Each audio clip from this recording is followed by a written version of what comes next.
நம்ம கஸ்டமர் ஒருத்தவங்க காலையிலேயே தம்பி கரண்ட் இல்லை கொஞ்சம் என்னென்னு வந்து பாருங்கள் அப்படின்னு சொல்லியிருந்தாங்க. நம்ம 6 மணிக்கு போயிட்டு என்னென்னு செக் பண்ணுறதுக்காக போயிருந்தோம். அங்கே நம்ம சர்வீஸ் லைனில் கழட்டி பார்க்கும்போது தான் தெரிஞ்சு 2 கட்டையில் லைன் இருந்துச்சு. ஒரு கட்டை ரொம்ப வெந்தே போயிருந்துச்சு. வெந்து போனது அல்லாத அந்த வயரே வந்து மெல்ட் ஆகி கட்டாகி இருந்துச்சு. நம்மளும் வந்து கடையில் போயிட்டு ஃபீஸ் கேரியர் வாங்கிட்டு வந்துட்டோம். ஃபீஸ் கேரியர் வாங்கி அதை ப்ராப்பராக வந்துட்டு கட்டையை வந்து சேஞ்ச் பண்ணி கொடுத்துட்டோம். அந்த மெல்ட்டான வயர்லாம் வந்து எடுத்துகிட்டு நீட்டாகவே வந்து கட் பண்ணி சூப்பராக ஜாயின் பண்ணிட்டோம்.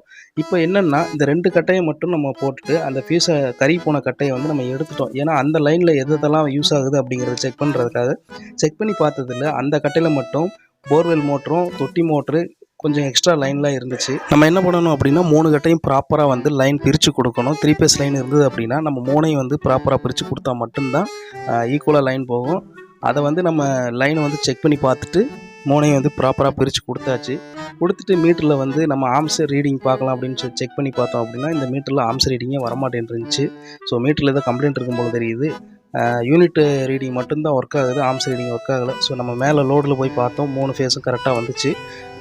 ப்ராப்பராக வந்து எல்லாத்துக்கும் லைன் போயிடுச்சு. இந்த லைன் இப்படி கொடுக்குறது மட்டும் இல்லாமல் பவர் பேக்டரும் யூஸ் பண்ணணும். பவர் பேக்டர் யூஸ் பண்ணால் ரொம்ப சிறப்பாக இருக்கும். இந்த வீடியோ பிடிச்சிருந்த வீடியோ லைக் பண்ணிட்டு மறக்காம சேனல் சப்ஸ்கிரைப் பண்ணி நன்றி.